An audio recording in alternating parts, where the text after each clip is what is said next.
রাশিফলের প্রায় শেষের দিকে চলে এসেছি। একটু ব্যক্তিগত সমস্যার জন্য পোস্ট করতে দেরি হলো।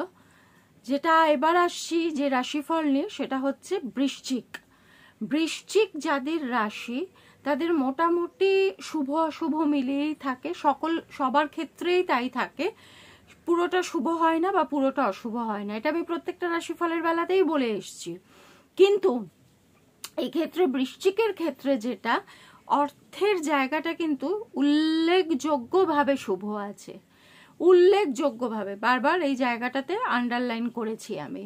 উল্লেখযোগ্যভাবে শুভ আছে মানে আমি বিছানায় বসে থাকলাম, জ্যোতিষী আমাকে বলেছে উল্লেখযোগ্যভাবে শুভ আছে মানে টাকা আমার ঘরে উড়ে উড়ে চলে আসবে, তা কিন্তু না।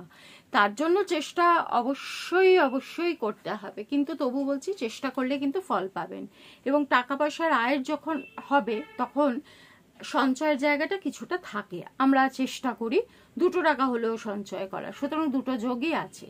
যারা অনেক দিন ধরে ভাবছেন যে জমি কিনবো বা গাড়ি কিনবো, এই দুটোর ক্ষেত্রে জমি কিনবো বা গাড়ি কিনবো কিন্তু কোনো বছরই হয়ে উঠছে না, তাদের কিন্তু এই বছরটাতে যোগ আছে। বারবার বলে আসছি আগস্টের পরে একটা যোগ থাকবে। এবার এই যোগটাকে ইউটিলাইজ করার দায়িত্ব কিন্তু আপনার। ভয় পেয়ে যদি আপনি পিছিয়ে যান তাহলে হবে না, আপনি যদি সাহস করে এগিয়ে যেতে পারেন তাহলে পরে এই যোগটা আছে। আচ্ছা, তারপরে আসছে যেটা যথেষ্ট পরিমাণে চিন্তার বিষয়, পেট নিয়ে। পেট নিয়ে কিন্তু যথেষ্ট পরিমাণে চিন্তার বিষয়, মানে হচ্ছে পেটের সমস্যাটা এমন জায়গায় খুব সামান্য, হয়তো একটু পেটে ব্যথা করছে বা একটু লুজ মোশন হচ্ছে বা বদহজম হচ্ছে, এরকম ধরনের কিছু, সেটাই কিন্তু ট্রিভেন্ডিয়াস জায়গায় যেতে পারে। সেই জন্য অল্প থাকতে থাকতেই ডক্টরের অ্যাডভাইস নেওয়াটা ভীষণভাবে দরকার হয়ে উঠবে।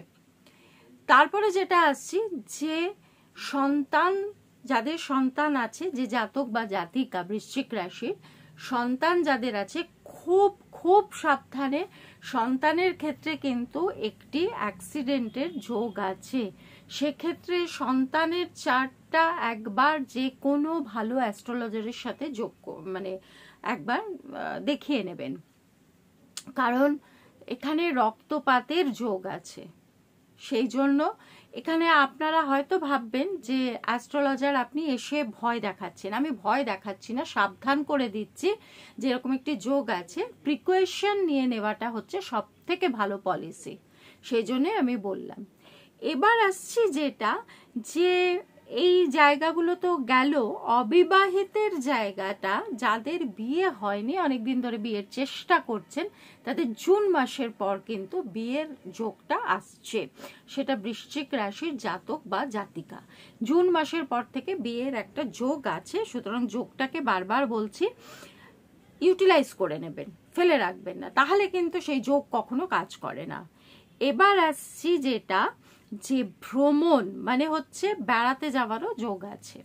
মোটামুটি অল টোটাল খুব একটা খারাপ কিছু না নেই বৃশ্চিক রাশির ক্ষেত্রে, একটু আপস অ্যান্ড ডাউনস কিন্তু সব রাশির ক্ষেত্রেই থাকে সেরকমই। তবু এক্ষেত্রে দেখলাম বৃশ্চিক রাশির ক্ষেত্রে খুব একটা ঘাবড়ে যাওয়ার মতো কিছু না। তবে হ্যাঁ, যাদের সন্তান আছে, যারা মা বাবা, তারা একটুখানি সচেতন থাকবেন সন্তানের প্রতি। শুভ বার যেটা আছে, যে কোনো ভালো কাজ, কোনো ভালো কিছু কেনা বা কিছু দান করা, আমি তো বলবো সব থেকে ভালো রেমেডি হচ্ছে দান করা। হ্যাঁ, এরকম নানান রকম কিছু, সেই জায়গাগুলো হচ্ছে শুভ বার হচ্ছে সোম, রবি এবং বৃহস্পতি। এই 3টে বার বৃশ্চিক রাশির জাতক বা জাতিকার ক্ষেত্রে কিন্তু শুভ বার। এবার আসছি শুভ রত্ন। রত্ন বলতে গেলে এখানে রক্ত প্রবাল। প্রবাল কিন্তু অনেক রকমেরই হয়, আপনারা দেখবেন গেরুয়া প্রবাল হয়, সাদা প্রবাল হয়, একটা হয় রক্ত প্রবাল, আরেকটা হয় একটু ফেড প্রবাল, মানে লাল রংটা একটু ফেড টাইপের থাকে। তো সেইটা কিন্তু না, একদম রক্ত প্রবাল যেটাকে বলা হয় সিঁদুরে লাল, সেই প্রবালটা কিন্তু ভীষণ রকমভাবে দরকার হবে।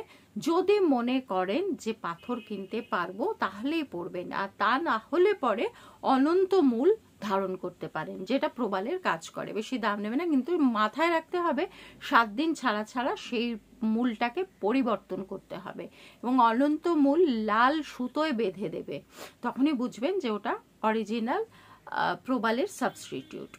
এবার আসছি যেটা যে স্তবটা পাঠ করলে পরে, কারণ আমি যেহেতু এখানে ঈশ্বরে একটু বিশ্বাসী আছি, একটু না প্রচণ্ডই, যারা আমাকে চেনেন জানেন তারা জানবেন যে আমি অকাল্ট নিয়ে পড়াশোনা করি, তো সেক্ষেত্রে বলে রাখছি যে দক্ষিণাকালীর স্তব সব থেকে ভালো হবে বৃশ্চিক রাশির ক্ষেত্রে এবছর, দক্ষিণাকালী স্তব। তো ভালো যদি লাগে, বারবার বলছি, চুপচাপ দেখে যাবেন না, একটা লাইক কমসে কম দেবেন, একটা কমেন্ট দিয়ে দেবেন যে আপনার ভালো লাগলো বা খারাপ লাগলো। খারাপ লাগতেই পারে, কিন্তু সেটাও তো আমার জানা দরকার, তাই না? তো সেই কারণেই একটা কমেন্ট কিন্তু দিয়ে যাবেনই যাবেন। নমস্কার, ভালো থাকবেন। পরের রাশিতে আবার খুব তাড়াতাড়ি আসছি, সঙ্গে থাকবেন, ভালো থাকবেন, সুস্থ থাকবেন।